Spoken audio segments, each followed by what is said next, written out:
Hey, in this video we'll take a look at all the items that are associated with healing and resurrection, even remotely, like Red Lump, that we haven't discussed yet. We'll also decipher the kanji that pop up on screen when you use all of them, and also when you use items that we have already talked about, like rice, sweet rice bowl, and others. And prepare yourself for the centerpiece of this video, Divine Grass.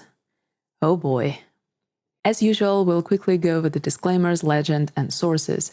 If it's not the first time around, feel free to skip ahead. Number 1. Use common sense. Please do not assume that I have access to some secret true knowledge. I'm just entertained by reading Sekiro in Japanese.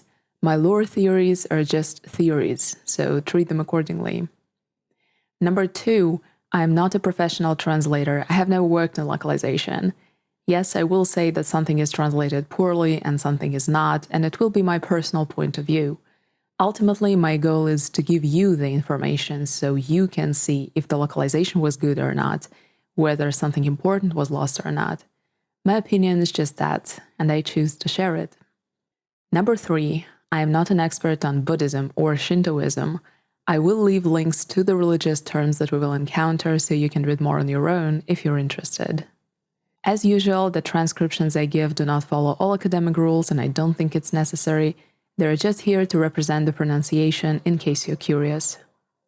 All sources I used for this research will be listed in the description box below, along with all the additional information that I referenced throughout the video, so you can read more if you're interested. There you'll also find a link to my original blog post if you want to read it through. We'll start with the most important healing item of all, Healing Gourd. Its original name is Shōyaku Hyodan. Shōyaku denotes salve or potion. It's literally wound plus medicine. Hyodan denotes bottle gourd. We've talked about these gourds in the previous video about status effects. Healing gourd looks like a typical bottle gourd. The first paragraph is nearly identical to all the other gourds we discussed earlier, like green mossy gourd or withered red gourd. Vitality restoring medicine is yakusui, medicinal water, exactly the same thing that is found in all the other gourds. Interesting that here it is translated a little bit differently. I really like how the localization correctly writes by an apprentice, hinting that there were more of them. The original says exactly this, made by one of the apprentices. The last paragraph has also been done very well, in my opinion. It didn't make much sense to me why Kuro would have the healing gourd, and for a long time I thought it to be just a gameplay convenience. He cannot be hurt by normal means, he doesn't require medicine. However, when he gives the gourd to Wolf, he uses the verb takusu to entrust someone with something, to place something under one's care. A weird word choice for a mere gameplay convenience. I checked the dialogue, and upon meeting Wolf for the first time, Emma confirms that she was the creator of the gourd, and she originally did make it specifically for Kuro. And then I realized that Emma saw the dragon rot epidemic that Tomoe and Takeru inadvertently created, and since they did not have any cure at the time, everyone who caught it died, including Takeru the Dragonair. I think she might have created the healing gourd for Kuro to possibly help him if he ever catches dragon rot like his predecessor. There isn't much interaction between her and Kuro in the game, but she cares about him very deeply, and I think her witnessing Tomoe and Takeru's tragedy is a big part of that. Sometimes the kanji that pop up on the screen when you use an item are hard to read because of the stylized calligraphy writing, but I think that the kanji you see when you use the healing gourd is this one, T. One of its verbs is naosu, to heal. Gourd seed is called exactly that, hyodan no tane, bottle gourd seed. The description confirms that the medicinal waters are created by the seeds. The original description even repeats this fact in a separate paragraph, which the English localization chose not to do.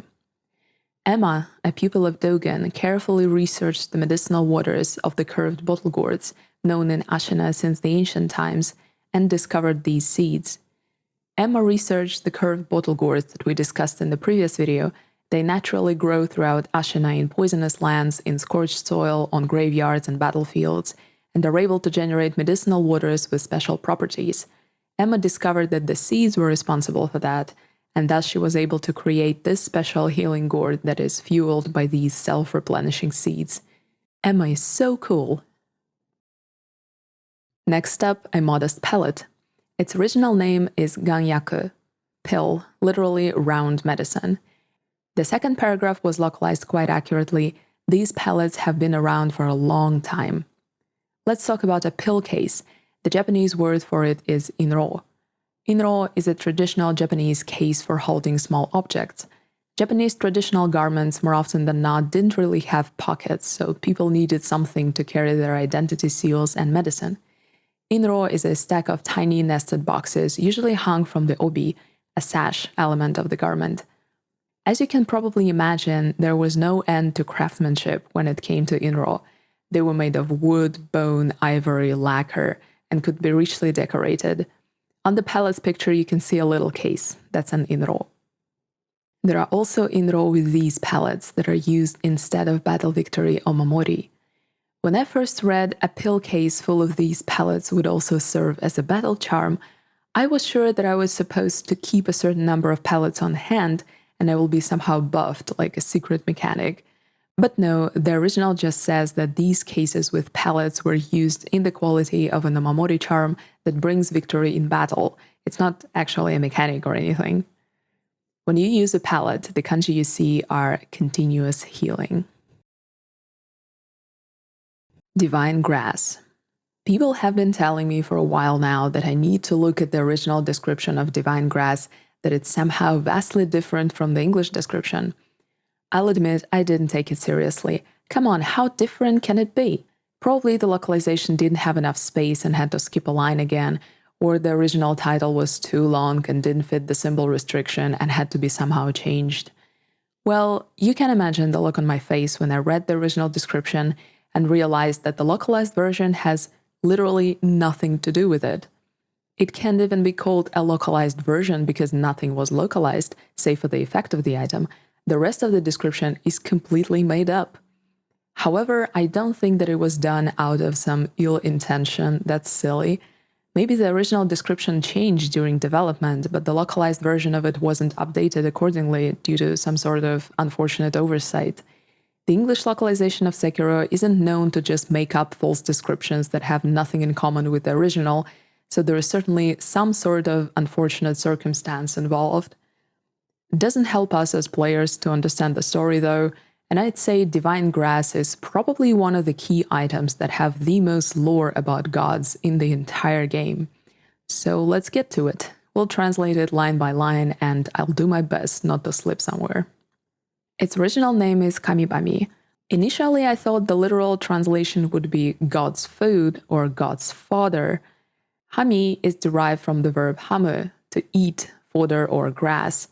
But hold on to this thought, as more meanings would become apparent as we dive deeper into the description. A secret medicine of the ancient times that fully restores HP and in addition cures all status abnormalities. It is said that small nameless gods gathered in the vegetation sprouting in the remarkably old Ashina lands. Okay, brace yourself for the next line, so here goes. These plants were well needed. Consuming gods, people humbly received with gratitude this secret cure. Small nameless gods gathered in the plants, and people needed the plants into these pellets, with gods still there, and that's divine grass. God's food, but also kinda gods as food, you know. However, after the dragon god took root, these small gods went into hiding. Pretty different from the English description, huh? The small nameless gods hid away when the dragon took root in Ashina lands, and the big gods with names remained. We know at least about 2 of them, Shirohebi, a god of the land in the form of a white snake, and, spoiler alert, Irogoi, a god of the land in the form of a colored carp. The original description explains why there are so few of these items throughout the game. It's been a very long time since smaller gods disappeared. There is no source of divine grass anymore. Less than a dozen is all that's left from the ancient times since before the dragon. Now you can knead the plants and roll them into bowls all you like, but since the gods are gone, so are the powers of such medicine. You know, during my first playthrough, I chose the homecoming ending because it seemed the right thing to do, to rid the lands of Ashina of the curse of dragon's blood. Now it is obvious to me that it also benefits local deities, who will probably come out of their hiding and repopulate the lands, and get rolled up into balls and eaten again. It also sheds some light on the weird procedure of creating the cradle that can carry the dragon home. The child of rejuvenation has to consume a pair of serpentine fruits, hearts of 2 generations of a local god that remained, god of the land White Snake. As we can see from the description of the divine grass, consuming gods to gain some benefit or to cause some sort of a divine effect isn't a new concept in Ashina lands. If you ate small nameless gods in the grass, you'd be cured of all illnesses, but if you eat a part of a great god of the land, who knows what will occur? In part, it seems to be a joint effort from both humans and local deities to make things right and send the dragon, who was washed up here accidentally and took root, home and reclaim the land for themselves. Of course, that's all just my theories, take them with a grain of salt as always, but at least that's how I understand the events of the homecoming ending. Sure, the White Snake didn't seem happy with Wolf stealing the enshrined viscera and then cutting out the fresh one, but the snakes will be fine. When you use Divine Grass, you get a special animation and the kanji T, healing, just like when you use Healing Gourd, and then U, cure, just like when you use an item that cures your status abnormality. Let's look at different kanji that pop up on screen when you use other healing items that we already discussed in other videos. Rice, the same kanji as when using a pellet, continuous healing. Sweet rice ball, continuous healing and continuous concentration recovery. Fine snow, the same kanji as when using a pellet or rice, continuous healing. Let's move on to the items that have to do with resurrection, and we'll start with bundled Jizō statue. Its original name is Okurumi Jizō, wrapped Jizō. Okurumi is a covering used to wrap a baby. Jizō is one of the most beloved deities in Japan. He's considered to be a guardian deity of children and travelers. Jizō, or Jizō Bosatsu, is a bodhisattva known under many names in many different branches of Buddhism, but we'll focus on the role of Jizō in Japan. He is a protector of children, but also a guardian for the spirits of children who passed away.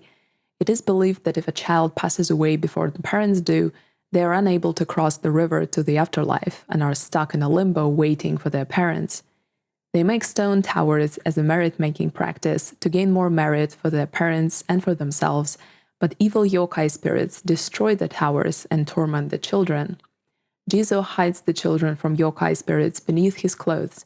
That's why you often see Jizō statues dressed in red, because red is believed to ward off evil spirits. You can also see many stone towers near Jizō statues made by travelers to help children in their task of merit-making and to help protect them from the mean yokai who topple the towers. Parents also give offerings to Jizō to thank him for saving their children from a serious illness. A small child Jizō wrapped in red cloth.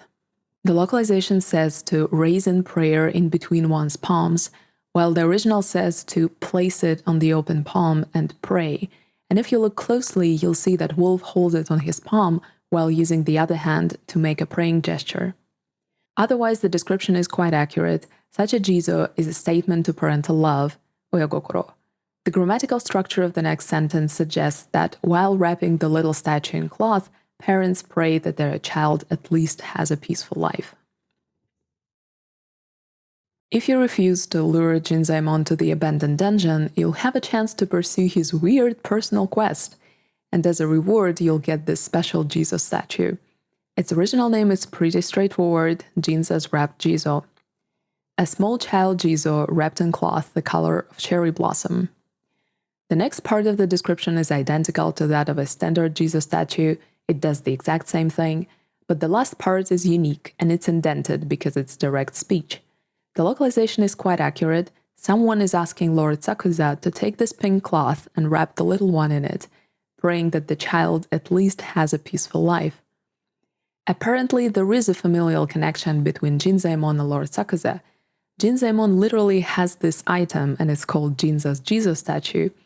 Also, Jinza and Sakuza share a common kanji, za, which is not really a proof of anything, but just a curious detail. It prompted me to research why some male names end in Zaemon or Uemon, the difference between the two being that one of them has a left kanji and the other has the right kanji. Not to dive too deep into it at this time, It apparently has to do with court titles that later morphed to become name parts. I strongly suspect that Lord Sakuza is a short version of Sakuzaemon, much like Jinza is a shorter version of Jinzaemon. There is one more character that shares the same name pattern, and it's Owl. In the Shura ending, Wolf murders him as he is uttering his name, and he's interrupted at Usui Ukonza, but since we can predict the typical ending, it's most likely Ukonzaemon, with the same Daemon part. If Jinzaemon and Lord Sakuza share a familial connection, what about Orin? She'll enter battle saying, "Ah, Lord Sakuza, if you won't come yourself, then at least in your stead." If you pursue Jinzaemon's quest and he's just outside the arena as you kill Orin, she'll say this, "Ah, what a relief.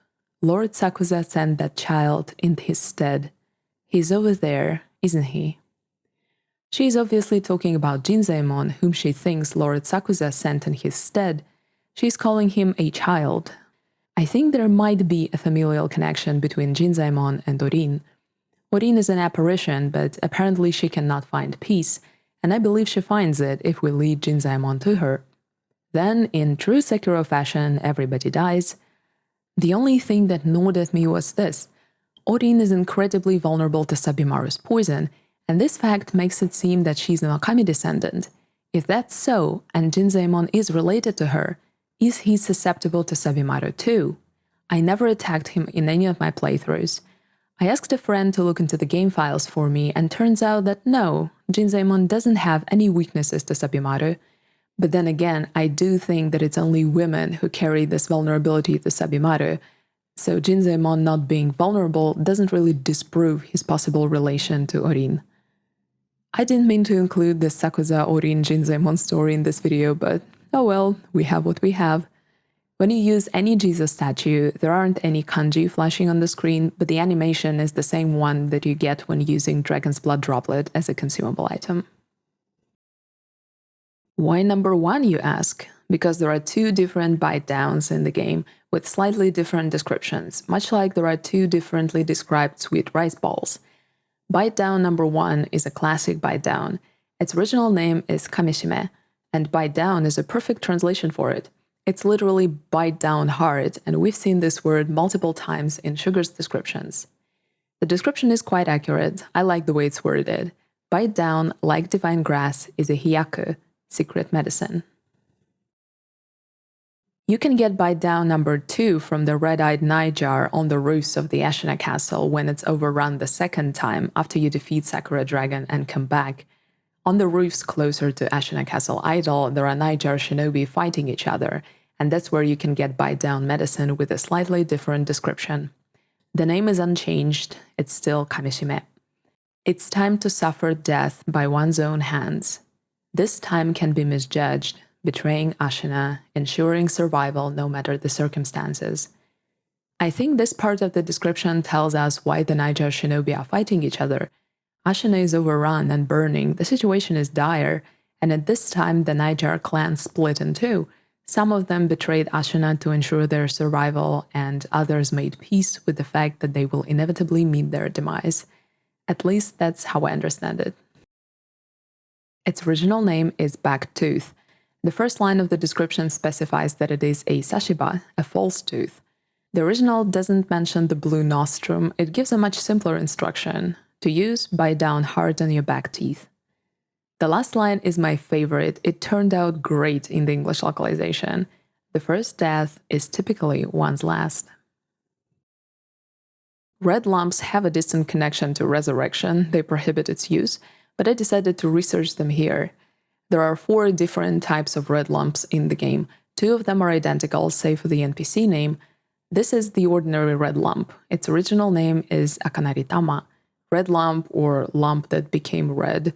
Tama can denote a variety of round things, but the description also says that this item is a katamari, lump or mass, so the localization is accurate. A red round mass turning one red-eyed upon consumption. The next line explaining in detail what it is quite curious in Japanese. A trace of a person who couldn't become the thing they wanted. When talking about the subject of change, the original uses this kanji for mono, meaning person. However, when talking about what that person wanted to become, it just says mono in hiragana, which could be both mono as a person and mono as a thing. In the lens of Ashina, people want to become all sorts of things, immortals, carps, you name it. So I think this subtle detail is trying to convey that. When you use any red lump, the kanji on the screen are akame, red eyes. Depending on who you send to Dojun, you get to fight either Jinzaemon or Kotaro, and upon death they drop an alternative version of a red lump. Their descriptions are identical, the only difference is the name, it's either one or the other. The name of the item also doesn't change, it's still Akaneritama. Red round mass found inside the body of Jinzaemon, who was reduced to an akame, to a red eyes. The last paragraph unique to Kotaro and Jinzaemon's red lumps is localized accurately. This thing will likely remain in the stomach forever. Yuck. Academic's red lump is the most interesting of the bunch. Its original name is Shitei no Akaneritama, where Shitei means teacher and student. Teacher and student's red lump. The first paragraph is identical to that of Kotaro and Jinzaemon's red lumps. This is the one found in the body of Dojun, who was reduced to a red eyes. The last paragraph basically spills the truth about the weird relationships between Dojun and his mysterious teacher, Master Surgeon Dosaku, even more so than their rot essence description and the fact that they catch dragon rot together. I think the original differs slightly from the localized version. Dosaku and Dojun certainly were a teacher and a student. Sometimes the pursued perfect form of this relationship lies within the person. I think the original description implies that the Dosaku-Dojun split personality is caused by Dosaku's pursuit of the perfect teacher-student relationship that fell out of reach after his and Dogen's paths separated and all students left him for Dogen. He had to get an apprentice from somewhere, and he did. Since he is a former Senpo monk, I wonder if Dogen was too. And that's it for this video. Divine Grass and Jinza's Jizō statue were the main points of research, and I feel exhausted but totally satisfied. Today I learned something new about the world of Sekiro, and I hope you did too. We have about 2 videos about items left, and there are still things to learn and discover. Don't forget to check the description for relevant links and more reading. Thank you very much for your time, and I'll see you in the next one. Take care.